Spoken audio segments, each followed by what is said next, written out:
Les anciens philosophes nous disent qu'il y a un empire que chaque être humain peut et doit gouverner, l'empire de son monde intérieur.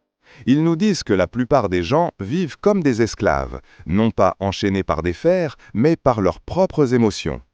La peur décide pour eux, la colère parle à leur place, l'envie dicte leur chemin.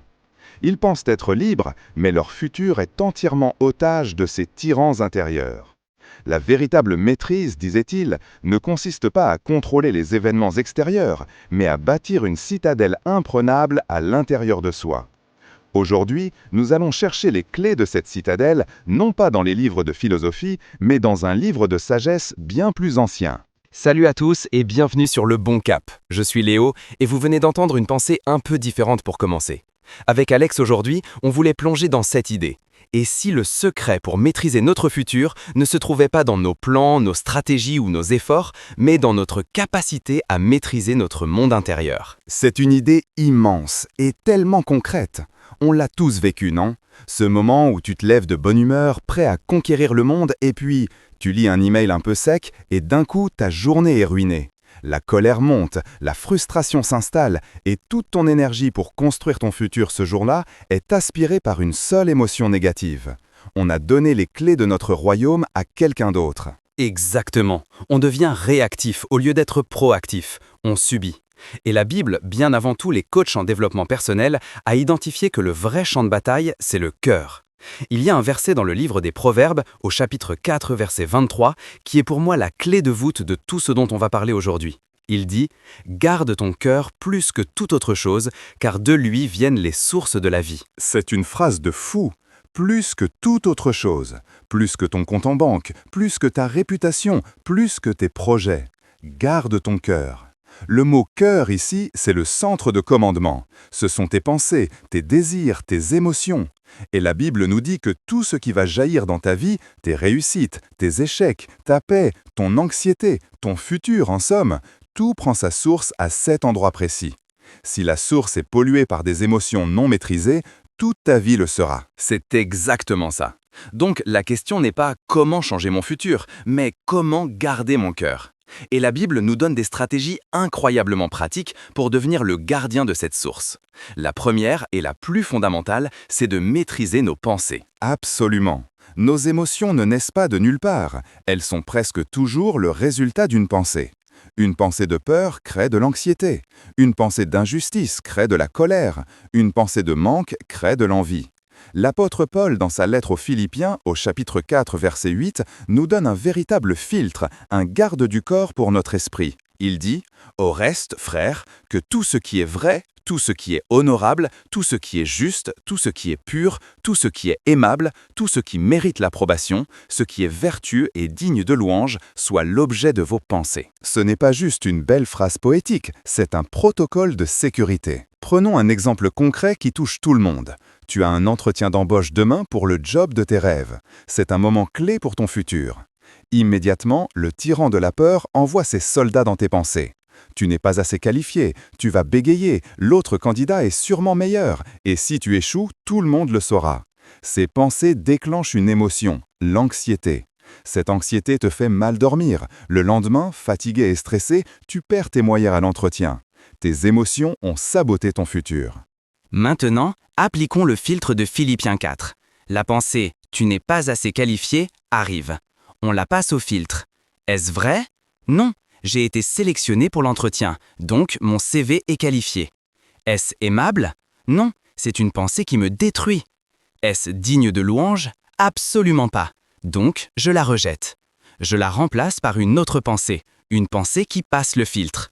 Je suis qualifié pour cet entretien. Je vais faire de mon mieux et le résultat appartient à Dieu. Je peux être reconnaissant pour cette opportunité.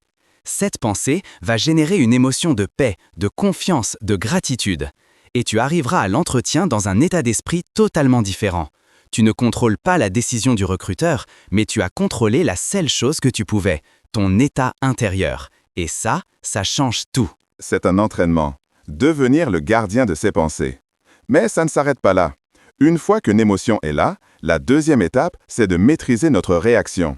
Et pour ça, l'épître de Jacques, au chapitre 1, verset 19, est une bombe de sagesse. Que tout homme soit prompt à écouter, lent à parler, lent à la colère. 3 instructions, un plan de match complet. Prompt à écouter, lent à parler, lent à la colère. C'est l'antidote à presque tous les conflits qui détruisent notre futur relationnel. Prenons un exemple. Tu as une dispute avec ton conjoint ou ton meilleur ami. Il te dit quelque chose qui te blesse. Ta réaction émotionnelle immédiate, c'est la colère, la vexation. Ton instinct te crie de répliquer tout de suite, de lancer une phrase encore plus blessante pour gagner la dispute. Si tu fais ça, tu laisses la colère piloter. Tu gagnes peut-être la bataille de l'ego, mais tu infliges une blessure profonde à la relation. Tu abîmes le futur que tu as avec cette personne. Maintenant, appliquons Jacques 1. L'émotion de colère monte, mais tu as décidé d'être le gardien. Au lieu de réagir, tu appliques la consigne. Lent à parler, lent à la colère. Tu crées un espace, un minuscule espace de quelques secondes entre l'émotion et ta réponse. Dans cet espace, tu choisis. Tu choisis d'être prompt à écouter. Tu te demandes « Pourquoi m'a-t-il dit ça ?» Qu'est-ce qui se cache derrière sa propre colère? De la peur? De la tristesse? En faisant ça, tu désamorces la bombe. Tu peux alors répondre, non pas pour attaquer, mais pour comprendre. Tu viens de sauver le futur de ta relation simplement en maîtrisant une réaction de quelques secondes. C'est incroyablement puissant. On a parlé de maîtriser ses pensées et ses réactions. Mais qu'en est-il de l'émotion qui ronge le plus notre futur? L'inquiétude, la peur de ce qui va arriver demain. C'est le grand combat. Et là-dessus, Jésus nous donne un commandement qui semble impossible, mais qui est la clé de la paix. Dans Matthieu chapitre 6, verset 34, il dit « Ne vous inquiétez donc pas du lendemain, car le lendemain aura soin de lui-même. À chaque jour suffit sa peine. » C'est un appel radical à vivre dans le présent. L'inquiétude, c'est payer des intérêts sur une dette que tu n'as peut-être même pas encore contractée. Prenons un exemple touchant. Tu attends les résultats d'un examen médical. L'attente est terrible. Ton futur semble suspendu à un coup de téléphone. L'inquiétude peut te paralyser pendant des jours. Tu imagines les pires scénarios. Tu es épuisé. Tu ne profites plus de tes proches. Tu sacrifies ton aujourd'hui sur l'autel d'un peut-être demain. En appliquant la sagesse de Jésus, on ne nie pas la réalité. On ne fait pas semblant que la situation n'est pas grave, mais on fait un choix. Le choix de dire « Aujourd'hui, je ne peux rien faire de plus pour ces résultats. La grâce, la force, la sagesse dont j'aurai besoin si la nouvelle est mauvaise, Dieu me la donnera ce jour-là. Il ne me la donne pas à l'avance. Aujourd'hui, il me donne la force pour aujourd'hui. Donc, aujourd'hui, je vais choisir de profiter de ce repas avec ma famille. Aujourd'hui, je vais choisir d'aller marcher et de respirer. On refuse de laisser l'ombre d'un futur possible détruire la lumière du présent. Et tout ça, et c'est peut-être le point le plus important qui différencie cette approche de la simple pensée positive ou du stoïcisme, ce n'est pas juste une question de volonté. Ce n'est pas « crispe tes muscles et contrôle-toi ».